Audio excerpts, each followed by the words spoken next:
Well, it's time to use the last of this spalted punky maple.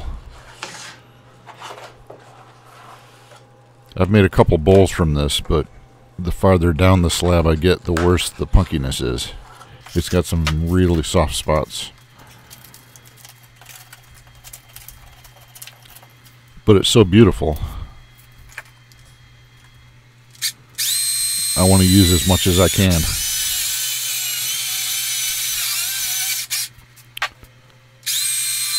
So that was the bowl, and this chunk hopefully will be the lid.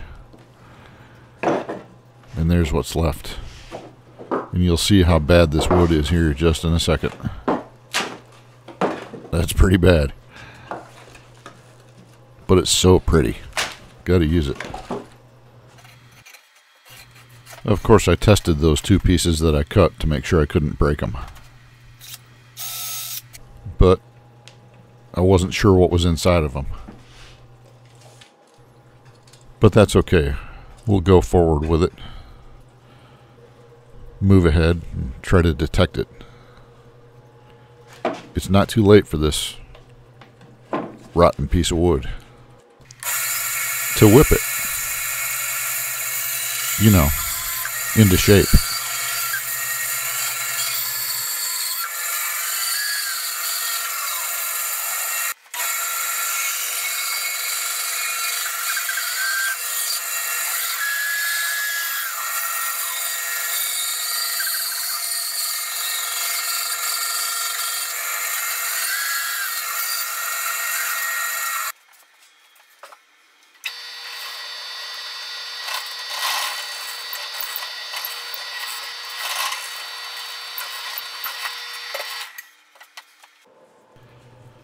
The first thing I'm going to work on in this project is the bottom of the bowl.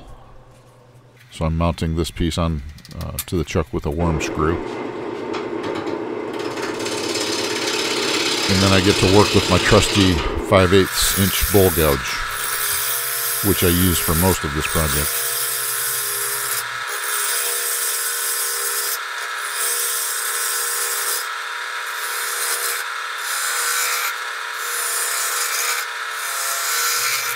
You can see I'm not using my tailstock for support here, and that's because the wood is, even though it's imbalanced a little bit, it's really light, and it's very secure on that worm screw. So I just didn't feel the need for it, as others might.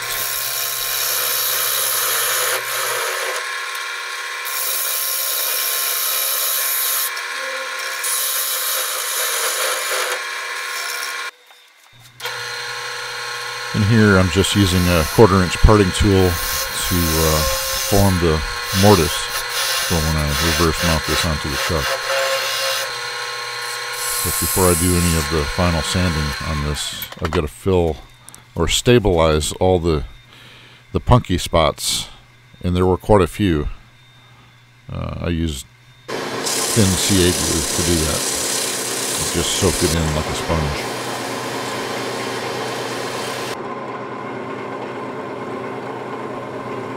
It also soaked in this shine juice. It took a good 5 coats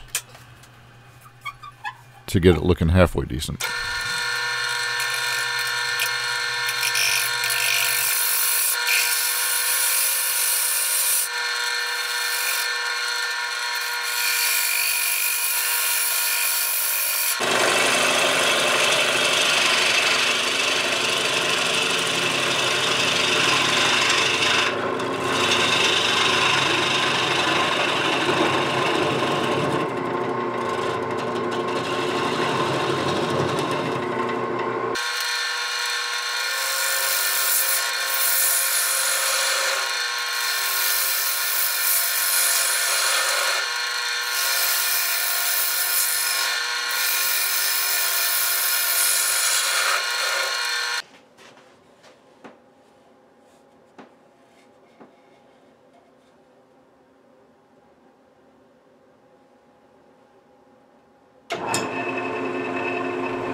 And here I'm just marking where the lid for this bowl is going to rest.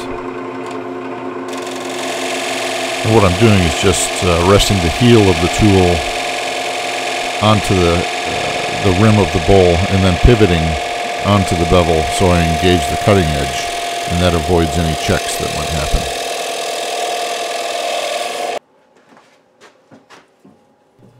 And it's time for the lid. The lid was the last usable piece of wood from that slab. You remember how easily I broke the piece that was right next to this bowl with my bare hands. So I was concerned about this chunk, and rightfully so, which you'll see here in a little while.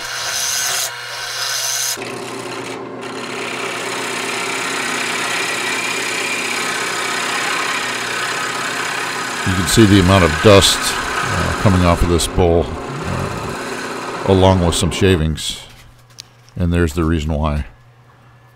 Punkiness.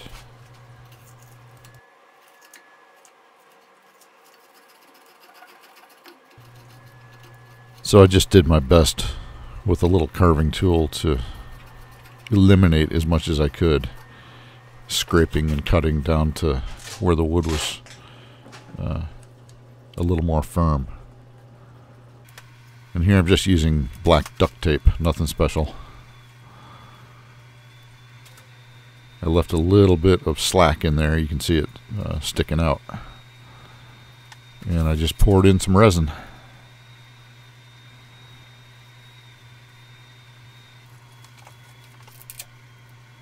A little bit of blue and green and pearl mixed in there.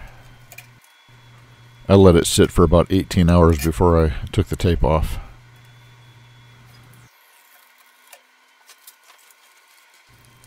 And as you can see, that doesn't look very good at all. It'll get better.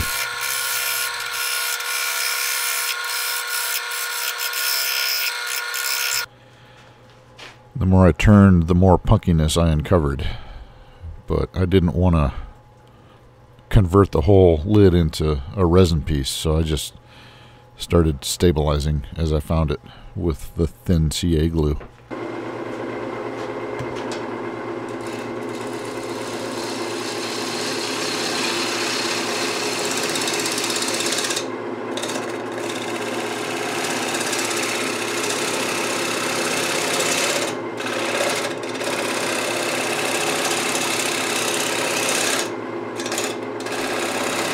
Once I had it into the basic shape I wanted, I went ahead and sanded again all the way up to 500 grit, leaving the middle,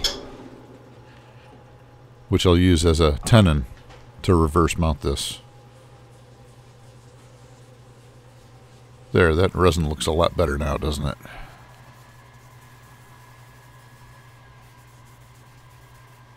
Yeah, that'll work.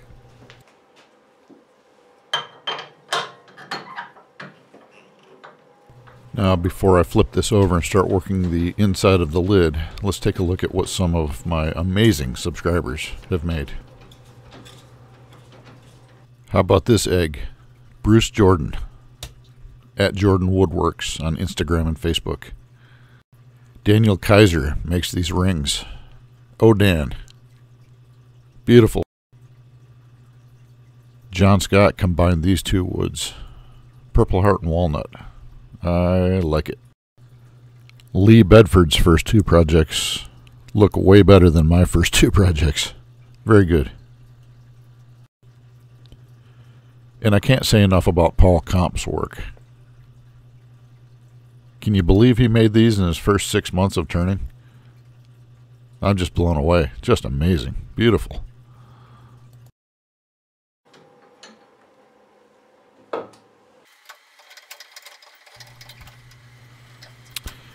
Now, on to the inside of the lid.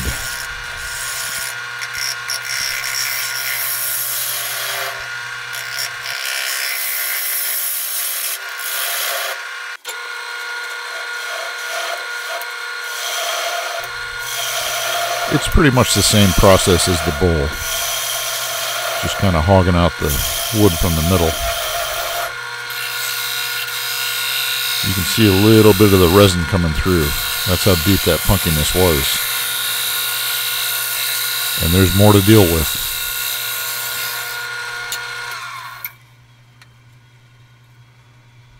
that whole area surrounding that initial part that I dug out with my little carving chisel, it's all punky, but it's all stabilized now with that thin CA glue. I whipped it good.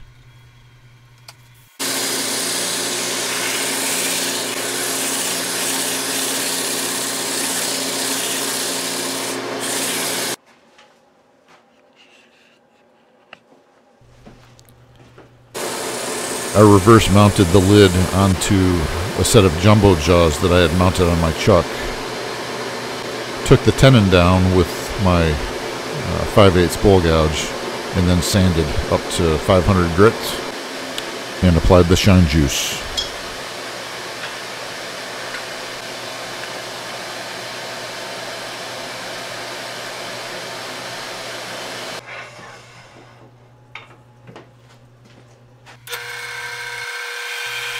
And here I'm just boring out the hole where I'm going to mount the handle for the lid. It's not really a finial, it's more like a knob.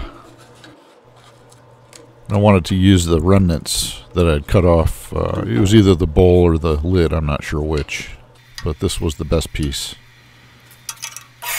even with all that punkiness in it. So I formed it and then sanded it ultimately down to 500 and then hit it with the shine juice.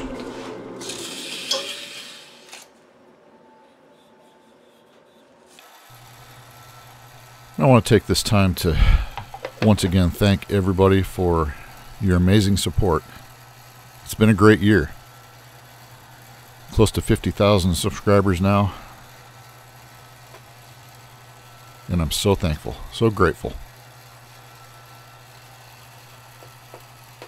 You are the fuel to my fire. And I'll say this, because it's time for all those New Year's resolutions. If you need a change in your life, just be the change. Know yourself and seek self-improvement like only you can. That's my plan. Happy New Year. And Semper Fi.